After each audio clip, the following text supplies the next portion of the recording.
But one of the most interesting aspects of it in today or this year is that it's so deeply intertwined with like social consumption as well. Video is their primary activity, but they kind of rely on social algorithms to tell them what to watch.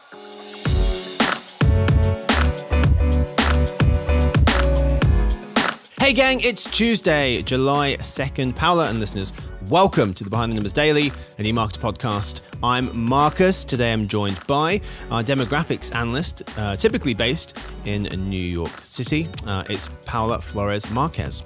Hi Marcus, thanks for having me back. Hello there, of course. Welcome back to the show. Today we're talking about young people and their media habits and growing up in the age of artificial intelligence. But we start with today's fact. Paola, chopsticks were initially invented or used for cooking. According to History.com, the Chinese have been using them since at least 1200 BC, and by 500 AD, they had swept across the Asian continent from Vietnam to Japan. And the reason they used them for cooking was because they were capable of reaching deep into boiling pots of water or oil. And early chopsticks were used mainly for cooking. I think they were thought initially just to be like twigs, basically. And then they were developed or kind of whittled down into more useful utensils. Yeah, they started using them in 400 AD. This happened when the population boom across China sapped resources and forced cooks to develop cost-saving habits. They began chopping food into smaller pieces that required less cooking fuel and happened to be perfect for the tweezer-like grip of chopsticks. That's wonderful. Thank you for sharing that. Yeah, I had to. Because part of the show. Yeah, 5 years ago I thought this would be a good idea, and well, I'm now compelled blessed. to every episode. I appreciate that. Happy to be part that of this makes tradition. one person. Anyway, today's real topic, Gen Z's media habits and growing up with AI.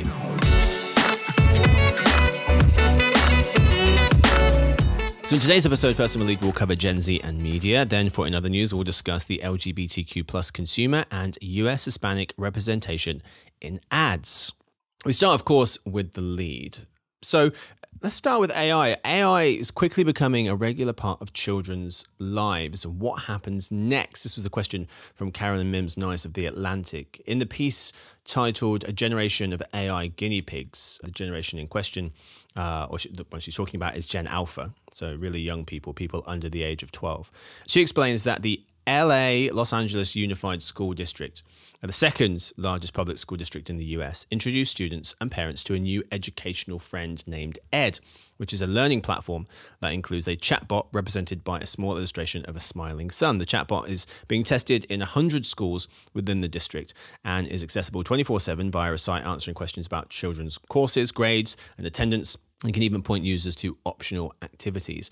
And so the piece goes on to basically talk about the fact that kids are growing up. This is the first generation to be growing up in a world where AI, especially the younger folks in this generation, Gen Alpha, where growing up with AI is going to be the norm. They're not going to know a world before it. And so, Paola, what interests you most about kids and teens, I guess you could argue, because they're part of this conversation as well, growing up in the world of AI? I think what interests me the most is that for them, it's going to be instinctive. I think in the same way that we instinctively picked up like social media and smartphones and we immediately incorporated them into our daily lives with very little like hurdle, I think for kids, they're just going to see it as another tool. I think many older adults, myself included, struggle to figure out like how to incorporate AI into our current technological framework. But AI is the framework for them. They already have it, and they've had it for a long time prior to this like explosion of popularity, because so many of them have used smart speakers, right? Or like other forms of AI that are already readily available. I think we're looking at, our forecast says that 12.2% of kids 0 to 11 and almost a quarter of teens 12 to 17 use smart speakers. So those numbers have always been relatively are pretty solid considering for that age group when you compare it to other like forms of technology and media usage. It's one of the most frequently used. I think the only thing higher is probably tablets, because tablets are very much like the main form of technology that kids have access to. And then not in the US, but in the UK, Ofcom just put out a bunch of numbers on like children's AI use and teens AI use, and like 4 in 5 online teenagers 13 to 17 are already using generative AI and services.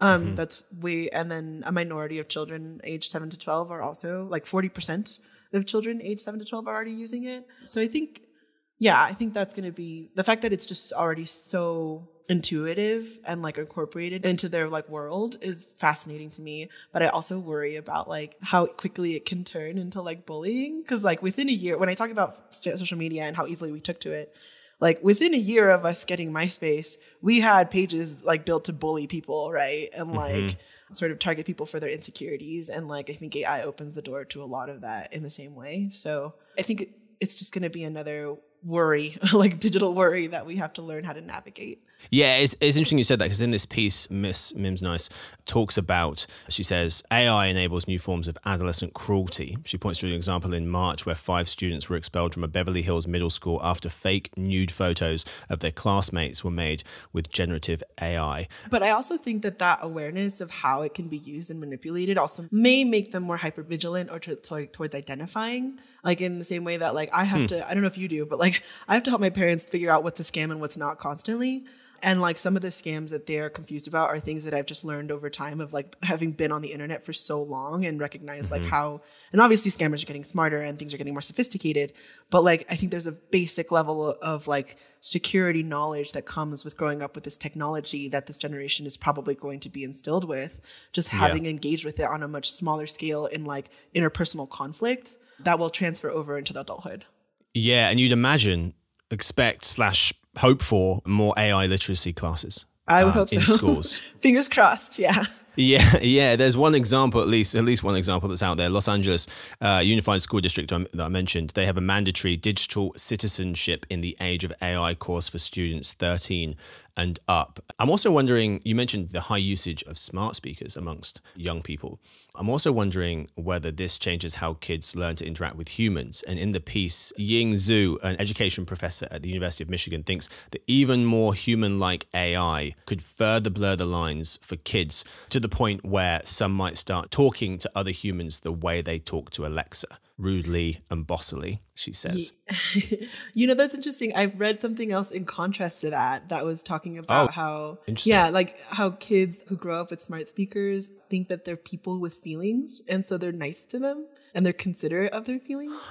Yeah, maybe it's just adults who speak to them rudely and bossily and get incredibly frustrated if they don't respond with the answer they're looking for straight away. Maybe kids are more patient in that respect, at least. Let's talk a bit about some slightly older folks, the Gen Z age group. And so where are we at with Gen Z right now? What age range are we talking about? So Gen Z in 2024 are between the ages of 12 to 27. So they're getting up there. Okay. They're approaching their 30s amongst the older ones. Wow, yeah. It spans some very different milestones in life. And so it is a big age group, but it is one that is incredibly diverse in terms of what they're up to. So it's going to vary quite drastically. But in doing some research into this cohort, what did you find out in terms of what Gen Z's digital usage looks like by activity? Yeah, so they're definitely going to have a lot of like very diverse day-to-day lives. But I think the one thing that unifies them is video. So video remains their defining activity. But one of the most interesting aspects of it in today or this year is that it's so deeply intertwined with like social consumption as well. Video is their primary activity, but they kind of rely on social algorithms to tell them what to watch. So like 59% of Gen Zers like say they'll watch a show after hearing an online creator talk about it, according to Deloitte. Deloitte had an excellent report on it. And then about 45% of Gen Zers choose what to watch based on the content trending on their feeds. And that's according to Tubi. But yeah, I think there's like this very cyclical relationship with social and video that feeds into each other. Like they see a clip of it and they go out searching for it and like they get interested in it, and then they take that content that they originally found on the social and then watched offline or streamed somewhere, and they turn that into fan cams and other content and like references and jokes. And so it just kind of creates a loop of content. The other thing that I found interesting is that VR use is picking up. So like millennials currently outnumber Gen Zers in terms of VR use. But we can expect Gen Zers to have the highest rate of VR use. Almost nearly half of them, about 47.1%, will be using VR regularly by 2028, according to our forecast. So it's picking up speed at a very much higher generation. And I think part of the reason it's not picking up so quickly right now, or it's going to take a couple of years, is because they're not as financially independent, right? There's still like a whole section of them that aren't out of their parents' home. But yeah, there's like a fascination with these like traveling to these digital worlds from the comfort of your home and being fully immersed with them. And we're not just talking video games, although video games are a huge component. We're talking like concerts or like nature, right? Or like, you know, traveling to other countries, like from like, yeah, just getting that visual sort of experience instantly. Yeah, that's what I mean. To circle back to your first point for a second, that makes sense with the tie between digital video viewers and people discovering content on social media, because those numbers are very close in terms of the penetration of Gen Z who are doing both of those. 96% for digital video viewers and 88% for social network users, the two highest activities. And then you've got a couple of points gap before you get to digital buyers. 82% of them do that. And then you go down podcast listeners, that's about 57% and growing. And then VR users, to get to your second point, currently about 37% of the population, of that Gen Z population doing that, but growing, as you said, to getting close to half in 4 years' time. And yeah, there is a gap between some of these usages. I mean, between podcasts and VR, but podcasts expected to grow over 10 points, VR expected to grow over 10 points as well. So even though they are far behind video, social network, buying online, they're on track to get close to those percentages in the future. Yeah, I mean, I think Gen Z's digital activity is really impressive, considering like in terms of penetration, they're set to rival millennials within a couple of years, if they haven't already surpassed them on a lot of these platforms and activities. But millennials are just so much bigger, right? So it's really impressive that Gen Zers, given like how much smaller the generation, well, not that much smaller, but like slightly smaller the generation is, and like not as financially stable, are still able to engage in these activities so strongly.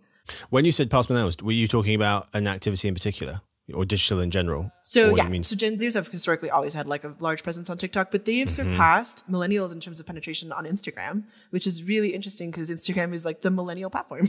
Yeah, I found that. So my next question was going to be what surprised you most from your research. And this was one of the things that jumped out to me, this chart you have showing that obviously no one would be surprised to learn that Gen Z folks use Snapchat way more than anyone, but millennials, 52% versus 33%. They're more likely to be on TikTok, 44 versus 32. But yeah, they're basically a dead heat in terms of Instagram and YouTube, in terms of millennials and Gen Z who are on these platforms. Facebook is the only one where millennials are quite far ahead of Gen Zers. So yeah, I thought that was a really interesting finding, considering that we do associate Instagram and YouTube more so with the millennial cohort than we would with Gen Z. That's no longer the case. What else jumped out to you in your research about how Gen Z use media? So I knew iPhone usage was really high amongst Gen Z, but I didn't realize how high. Like 81% of Gen Zers prefer iPhones, which is really so high. Yeah, I just think that's fascinating because Android's so much more accessible. Yeah, that is a big swing. I mean, I remember working on, when I was on the forecasting team, working on the numbers for which iOS Americans preferred. And at the time, I mean, this was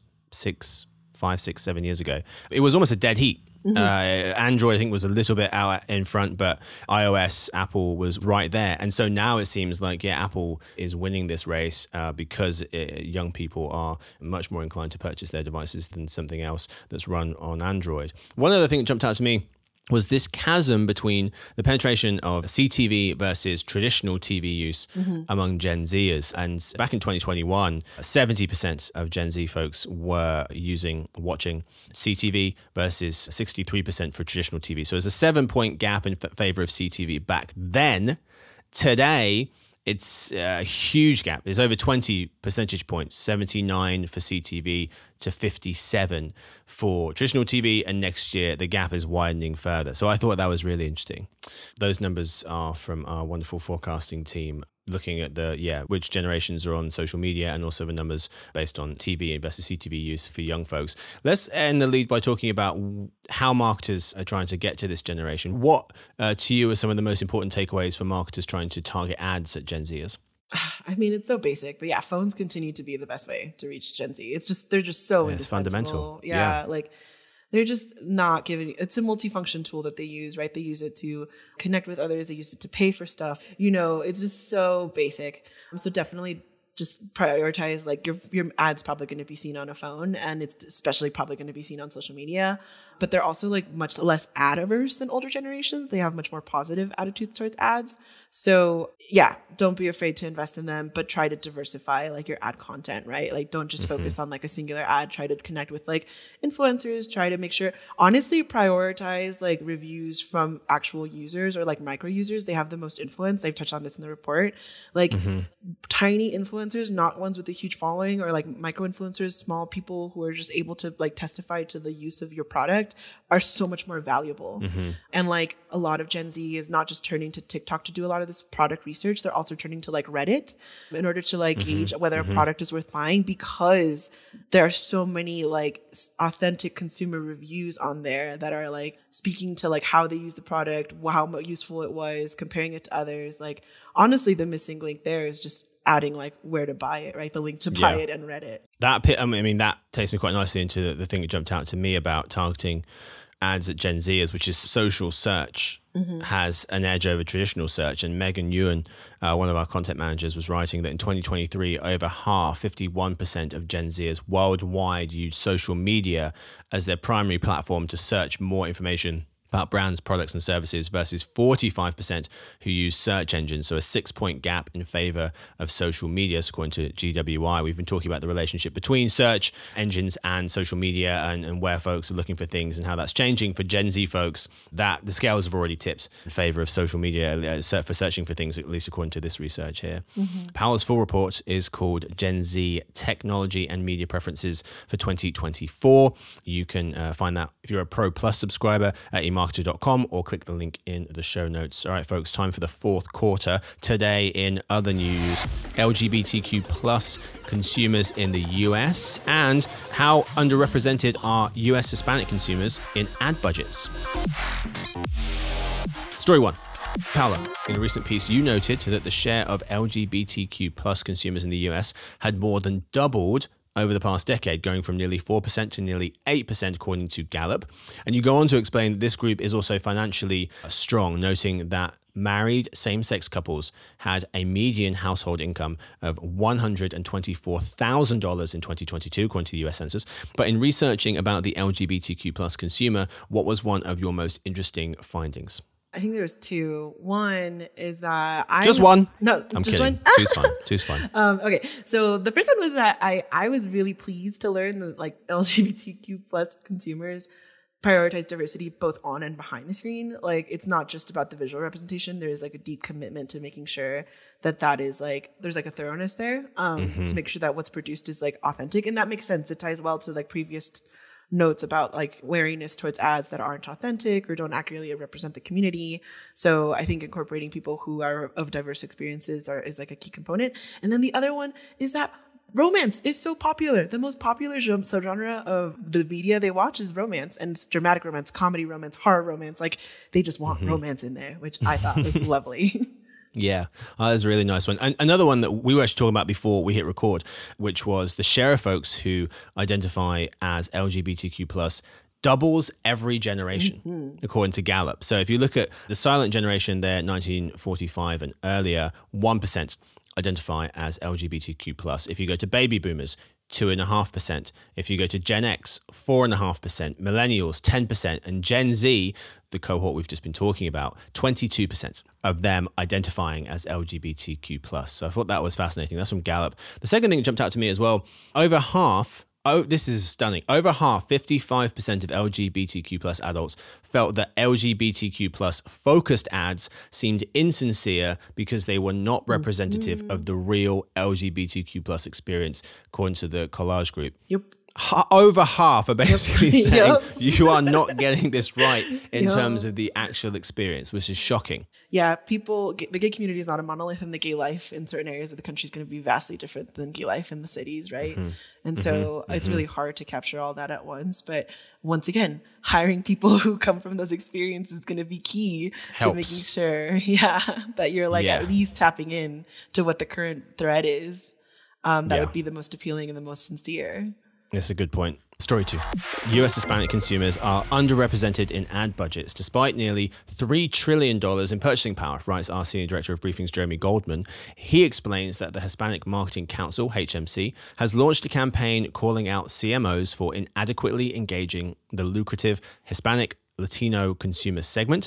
Dubbed Latino coating, the campaign criticizes brands for superficially incorporating Latino elements into marketing without genuinely understanding or respecting the culture, he notes. But Paola, what was your biggest takeaway from Jeremy's article? I think again, it's similar to the point we just made about like authenticity and like different experiences. It's just, there are so many types of Latino experiences in the US, right? You have like people whose families have been here since before parts of the US became the US and they were Mexico, right? You have like people who've recently migrated. You have people who come from mixed cultures. And like you have people like me, right? Where I was translating documents by the time I was like 8, right? Because like they needed someone to help navigate. So like I think that there's just, you have to be very specific about who it is you're talking to and who you're targeting. And you have to really, really understand like what is it that their needs and desires are. I, for one, would like access. So I'm going to use this platform to ask for it. I would like some sort of authenticated user on behalf of my parents for managing all their accounts, because my current system is just like probably not the best. So I have to pretend to be them on a lot of accounts, and it's not very helpful. But yeah, definitely think about like how those experiences vary and generationally how they vary. And also, I think I mentioned this in the article, not all Latinos, but like there is a strong emphasis on family in Latinos and Latino culture. But there's also like, particularly in second and third generations, like a desire for independence and carving out your individualism away from the group. And I think that hasn't really been truly addressed in a way that doesn't lean much more towards one extreme than the other, right? Like there has to be some sort of a balance. Yeah. That would speak to that community in particular. So, They're great points. The two things that jumped out to me are just so painfully obvious, but at the same time, not necessarily, because they're being ignored to a certain extent. One is the US Hispanic consumer market's purchasing power is experiencing insane growth. So according to the University of Georgia Terry College of Business, the US Hispanic consumer market's purchasing power is projected to grow nearly 50%, 50% from 2020 to 2025, approaching that 3 trillion figure that I mentioned at the start of the story. So lots of money for marketers to be targeting this group. And two, it's a huge group of people. Hispanic individuals make up close to 20% of the US population today.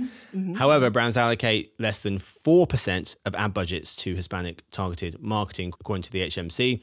And this group will represent 1/4 of all American people. Over 25% of all Americans will be in the Hispanic group by 2050. And they over-index on all social media platforms. They're so active online. They're so digital. All right, well, that's where we have to leave the conversation. Thank you so much, Paola, as always, for hanging out with me today. Thank you for letting me ramble for a couple of minutes. I really appreciate it. Always a pleasure. I do it every day, so the least I could do is share the floor. Thanks so much to Victoria, who edits the show, Stuart, who runs the team, and Sophie, who does our social media. And thanks to everyone for listening in to the Behind the Numbers Daily and eMarketer podcast. We hope to see you tomorrow, where you can hang out with Sarah Lebo, and she'll be speaking with Daniel Konstantinovich. And Paola, again, she'll be on that show, speaking about Pride Month, recap, brand wins and lessons, and what it means for other holidays.